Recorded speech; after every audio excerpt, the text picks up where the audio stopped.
Hey everybody, welcome back to our channel. Today we're doing a little bit of a different story. This is kind of something that we stumbled upon while looking for another case to go over, and it's the story of Kacie Woody. And most of you probably don't know this case. It's not very well known, but it kind of hit home when I was kind of looking into it, and it's really to raise awareness about internet safety and to remain vigilant, because you don't know who you're talking to these days. I mean, we're strangers to all y'all, but you're watching our channel. So we're going to talk about Kacie Woody today. She was a young girl, 13 years old, when she met her demise, because she was fooled into thinking that she was talking to a kid her age when it was really a grown man.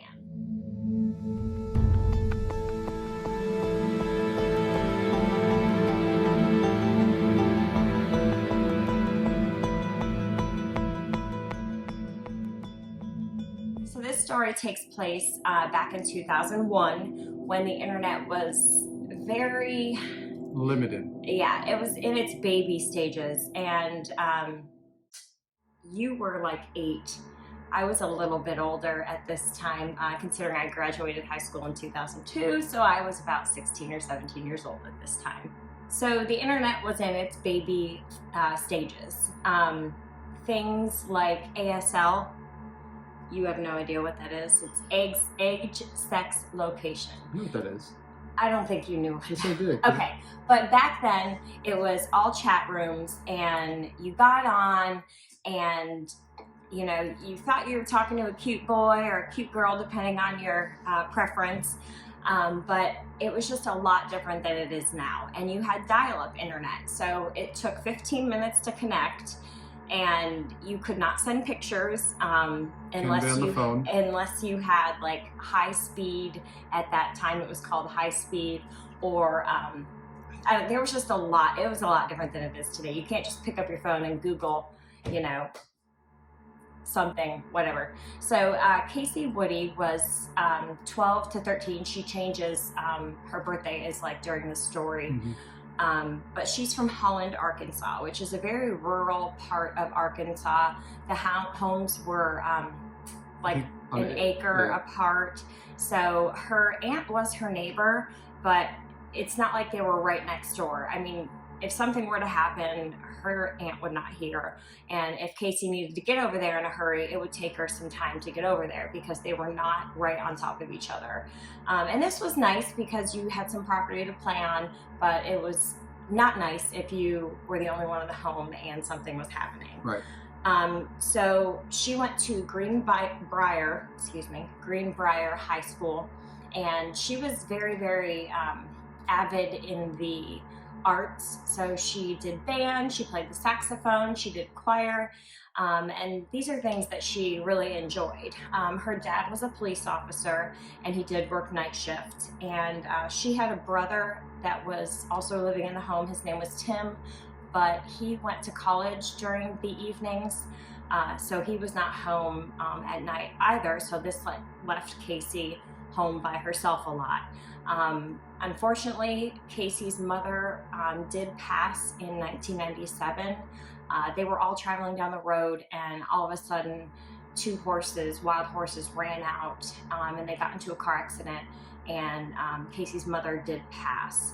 But Kacie came to really not like horses for that reason, but she did have trinkets that her mother passed down to her all over her room. So she didn't care for horses, but you know, she kind of carried on her mom's legacy with those little trinkets.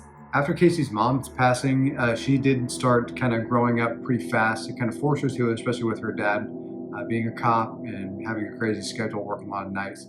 She started being a lot more responsible. She was taking charge of a lot of her own chores and her own responsibilities. She was doing a lot of cooking and cleaning and her own laundry, and I think, you know, she probably helped out with cooking and laundry for her father as well, probably maybe her brothers. She was known to do her homework on time without being asked, and so she was thought of like, really, it sounds like a perfect child, really. So, you know, because of all this, she did ask her father, you know, if she could make an online user account for, you know, the online instant message so that she could connect with her friends. She's going to be home. It's a way for her to talk. And her dad, because she's so responsible. And one thing they said, I thought this was funny when I was reading, that it was cheaper for him to get the internet than her being on the phone, because it was technically long distance to where her friends lived. So she was like racking up the phone bill, and the dad's like, well, this could be cheaper, and she's safe because she's behind a screen. And I think if I remember correctly, like even like calls later at night were more expensive because more people called at night. But different times. No, I thought it was like free after 7 nights and weekends. I thought it was free after like 9 or 10. Whatever. Anyways, okay, go. So, you know, he was like, yeah, you're responsible. And, you know, at that time, in the early stages of internet messaging like that, her dad thought, you know, she's fine. She's safe behind a screen. She's going to be home. There's no issue with that. She just wants to talk to her friends. So she made a user profile, and her profile name was Model Behavior 36, which was named after her favorite movie. Favorite TV show. Oh, it was on Disney. I didn't know that. And then her brother's football number was 36. So on December 31st, 2001, it was New Year's Eve. Her friend Jessica and Samantha were over her house, you know, like usual. They're doing girl things. They're doing facials. They're doing their nails. They're reading magazines.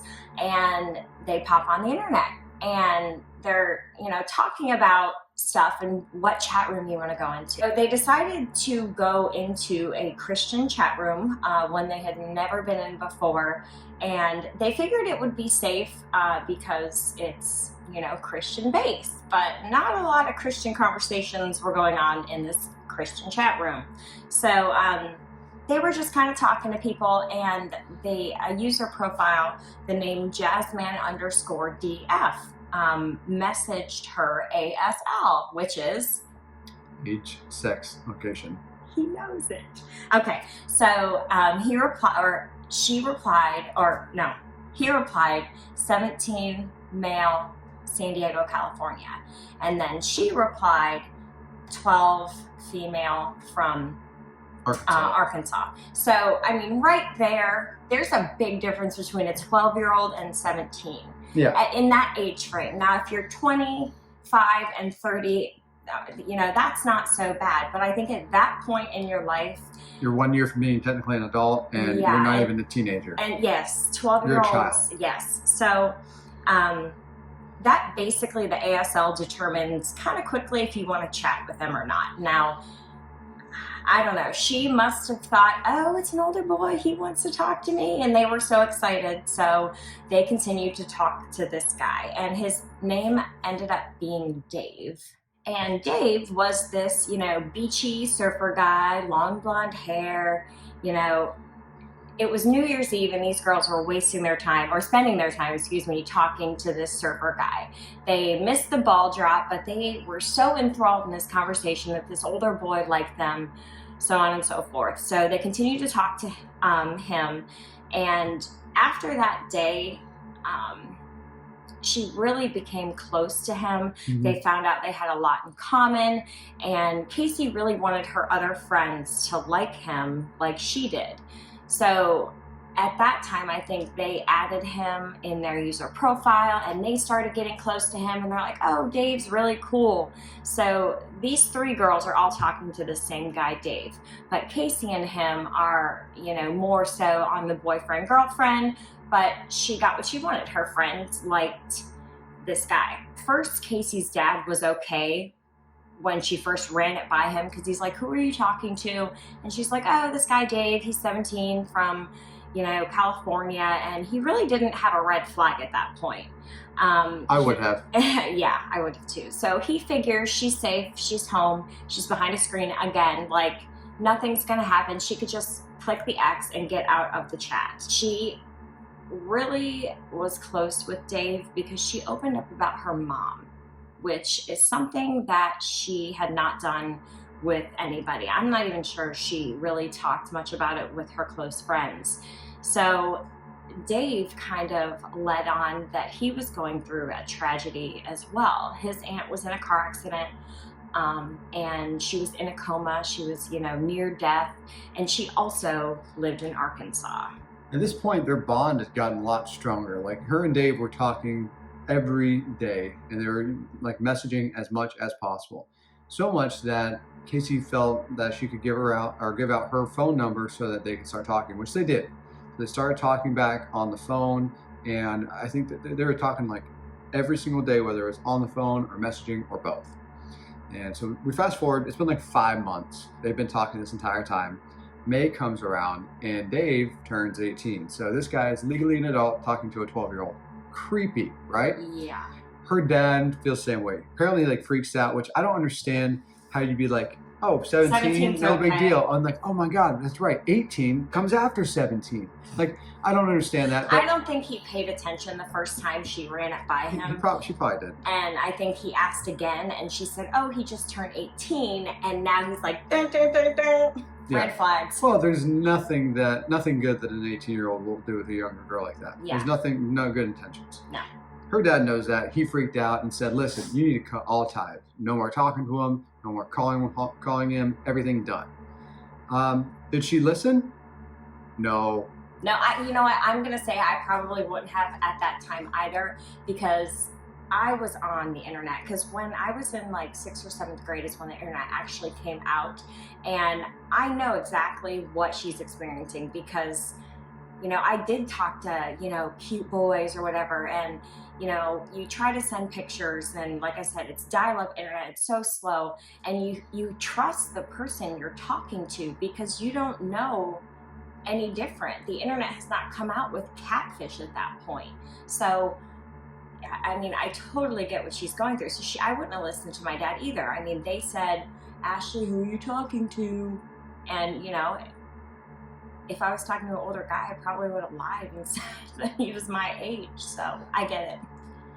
Yeah, it's an unfortunate thing. It really is. And I think most kids would do that. But because you know best for yourself. Your parents don't know shit, right? Right. Looking back.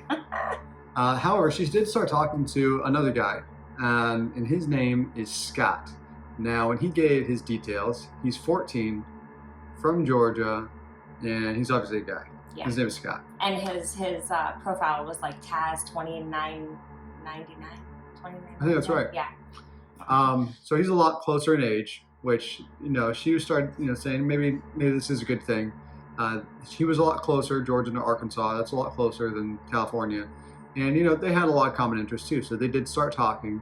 However, she didn't give up the efforts with Dave. And she was still talking with him. And he was actually calling and messaging her quite a bit, saying that he needed to talk with her.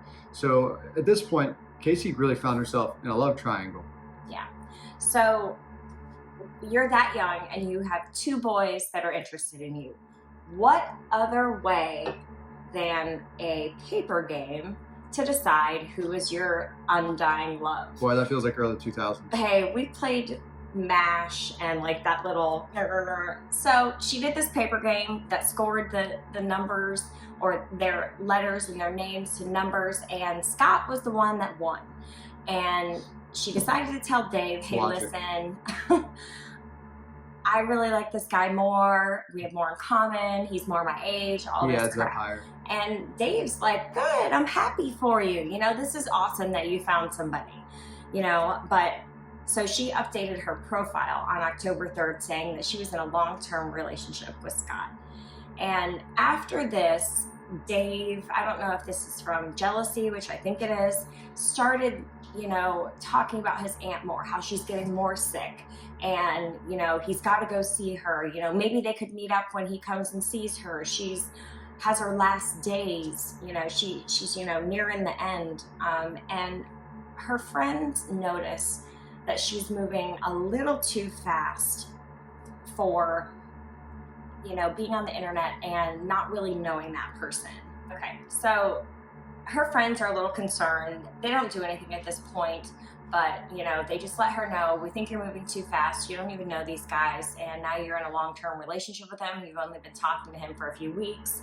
So fast forward to November. These girls are at Kacie's house. Actually, it's just Jessica. And they're sitting there in the chat room, and Jessica's on the phone talking to Dave, and Kacie's doing her little chatty chats in the chat room. and they hear a noise outside that sounds like leaves rustling or somebody stepping on them. Yeah, like crunching. Yeah, so Jessica didn't hear it because she was on the phone, and Kacie was on high alert. And then she heard a creak, and I guess they had a floorboard in their kitchen that was soft, and it made a when you stepped on it. And Kacie knew only one board in her house did that, and she knew someone had to be stepping on it, and her brother wasn't home and her dad was at work. So they quickly shut the door, barricaded it with the dresser, and they're on the phone with Dave saying there's someone in the house. I don't know what to do, there's someone in the house. And he's like, there's no one in your house, you know. So they waited it out, they talked to Dave, and Kacie finally got up enough strength to go and look, and there was no one there. Now we're into December. This is December 3rd, 2002. Kacie was at school with her friends, and they were by her locker. Kacie had opened her locker, and there was a picture of a guy that was in his football jersey on the inside of her locker. You know, like you'd have pictures of your crushes or whatever in there. And one of her friends made a comment that he was attractive, and she took it as, she was like, what? And she's like, who is that? And she's like, that's Scott, like the dude she's talking to. And they're freaked out. Her friends freak out right away. And at this point, I just want to say this is 2002, so you can't send pictures on the internet back then. So for her to get a picture, she had to obtain it a different way. Like you couldn't send a picture and print it out and have it be photo quality. So it looked terrible. Yeah. If you can even send a file like that. Yeah, you can't. I tried. And so her friends were like, where did you get this picture of him? And she's like, oh, he mailed it to me. And they lost it. And to me, this stood out to me because these young girls realized that the danger of this, and they try to look out for their friend. But it's cool to me that these kids picked this up this early on. Yeah. And they're like, what are you doing? This is our number one rule not to break. It stays on the internet. You do not give physical addresses.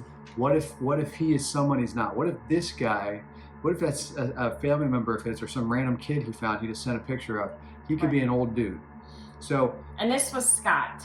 So we'll talk about a little bit more later. So they went to the guidance counselor of the school and, talked about it with them so that they could be advised. The counselor did call Kacie in, go over it with them. And this resulted in a fight between the friends. And later throughout the school day, they were able to resolve it and they kind of made up. Near the end of the school day, though, as Kacie was trying to, I guess, mend her feelings with them, she invited them both over for a sleepover. They declined, and she ended up going through a couple of friends, asking all of them, and they declined. And because it was a school night, and back then, when you wanted to hang out with your friends, if it was a school night, your parents didn't let you because you need to stay up till midnight and miss school or sleep in. And also, like, someone's going fast. Go ahead. And also, it was already late in the school day, and they knew their parents would say, last minute thing. They wouldn't have their stuff for school for the next day. So it just wasn't going to happen. But her friends did report it was kind of like she had a premonition that something was bad. She wasn't supposed to be home alone that night. Yeah. So that day after she, comes home, she starts talking to Scott on the internet. And her brother was there at the time. And he said, hey, I'm going to my class. I'll be back around 11. So she's chatting away. And this goes into the night, and around 7 o'clock her dad always calls and checks in with her and says, how are you doing? Did you eat? Did you do your homework? Da, da, da, da.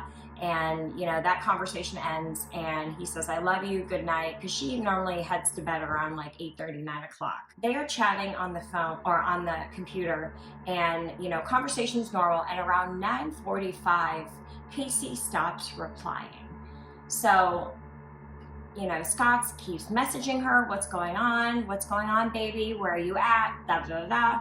And he just stops. And at 11:35, her brother gets home and recognizes that Kacie is not in the house anywhere. She's normally in her room, and she would have come out to greet him, but, Kacie was nowhere to be found.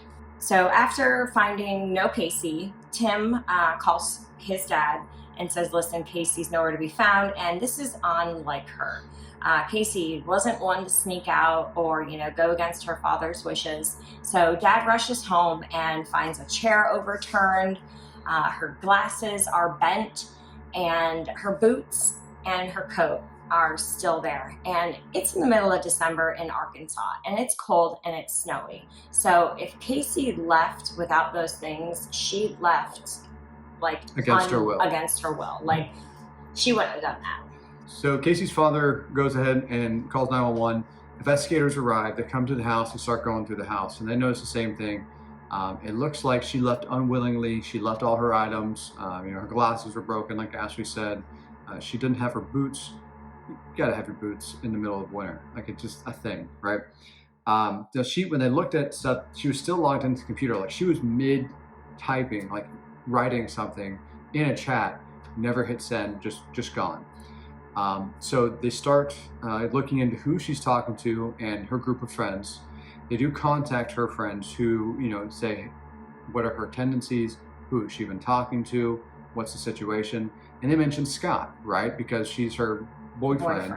And so they go ahead and look into Scott, who is in Georgia. So they send people to Georgia to go follow up on this guy. They find his address, they go to his house, and Scott is Scott. He's a 14-year-old kid in Georgia, and he checks out, and he says, I was messaging her at one point, and then she just stopped. And then they go back, and they're trying to, and at this point, her friends then realize, well, hey, what about Dave? They tell the cops, there's also this other guy she was talking to, and we're not sure how he took it when she stopped wanting to talk to him. And his name is Dave, and he's supposed to be from San Diego, California. But his aunt is in Arkansas. Right. So they brought up, well, maybe she met up with Dave and he came to visit his aunt. So they do look into this Dave profile, and they find out his name is Dave Fagan. So he becomes the person of interest at this point. So they're assuming that he's got to stay in a motel, rent a car, something.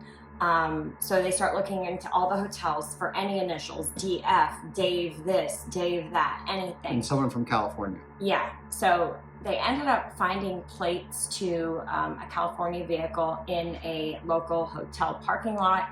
They look at the attendant, and they said, is there anybody registered, with the name Dave? So they find a guy, his name is Dave Fuller, and he is a 47-year-old male who is a used car salesman. He was just recently fired for looking at kiddie porn on the internet while at work. And he's going through a divorce. His wife filed for divorce, I think, earlier this past year. So he's not really having a good life. And I think he had 2 kids. Yeah, he did. And one allegation for there was a possible, improper conduct with your child, which is disgusting. I mean, this guy is a creepo, and he's trolling the internet for these young girls, and he's 47 years old. So they bust into this room, and it looks not lived in. He's supposedly been there for 3 days or so, and there is a suitcase sitting over in the corner, and there's camouflage gear and rubber latex gloves. They looked at the phone number that Dave used to register the hotel, and they noticed on Kacie's caller ID that it was the same phone number. So they knew, this is our guy, we got to figure out what's going on. And they saw that he rented a storage unit. They're not finding anything in the hotel to lead them to where they are, so they're like, let's go check out this storage unit. So they roll up to the storage unit, and they bang on the door, and right after that, they hear a gunshot. So the SWAT team waits outside for 2 to 3 hours trying to make contact, and they're like, we just got to go in. So they bust open the storage unit, and they find the back seats of this minivan laid out on the floor like they were removed. And Dave was sitting in there with a gunshot to the head that was obviously self-inflicted.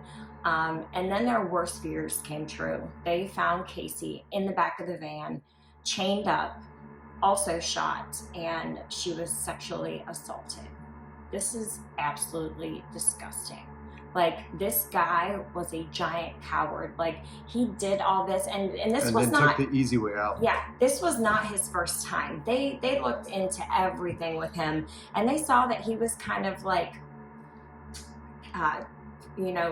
trying to convince other girls, that he was this young surfer guy, and it's gross. Like, he had nothing better to do in his life than to do this. And I don't think that this was his I don't think he planned this, but I mean, I don't know, I just don't. It's disgusting. Yeah. And it makes you really scared. I don't think he wanted to kill her. I think he wanted to steal her and like sexually molest her, and he got caught. And I hate it that, Kacie is no longer with us, but this guy is a coward. He shot himself because he didn't want to deal with the repercussions of what he did. So after they found Kacie and all this, her friends were sitting on the front porch and they were crying and just talking about the good times. And Kacie loved the snow. It had not snowed yet that year, and she was so excited for it to happen, but she was no longer with us to, see it. But as soon as they were sitting out there talking, the snow started to fall. So her friends just, couldn't help but laugh and be happy because they knew that that was Kacie looking down on them. I thought that was really cute. It is. Okay, go ahead.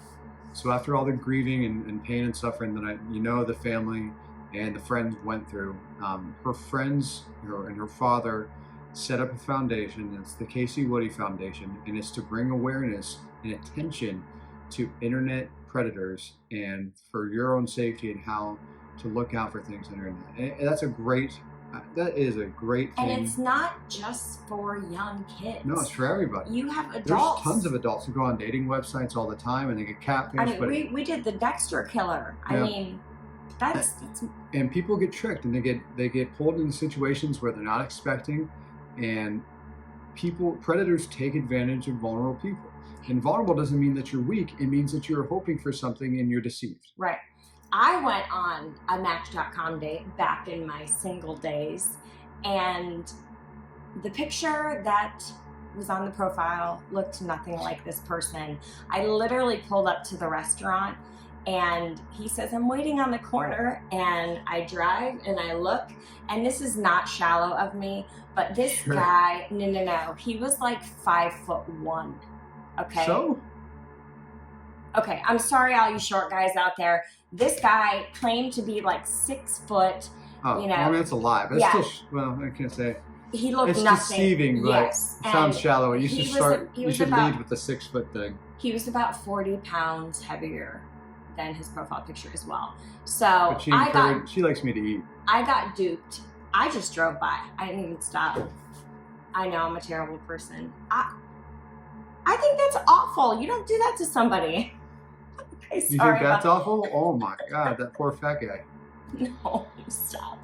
Okay, anyway, sorry, that was too much share. But thank you guys so much for enjoying this episode with us. We found it interesting, and we just kind of wanted to bring this up. But I think we're going to do a popular one next. We had a few people ask us to do it. So stay tuned, like and subscribe so you can get future notifications, and we'll see you next time. Bye.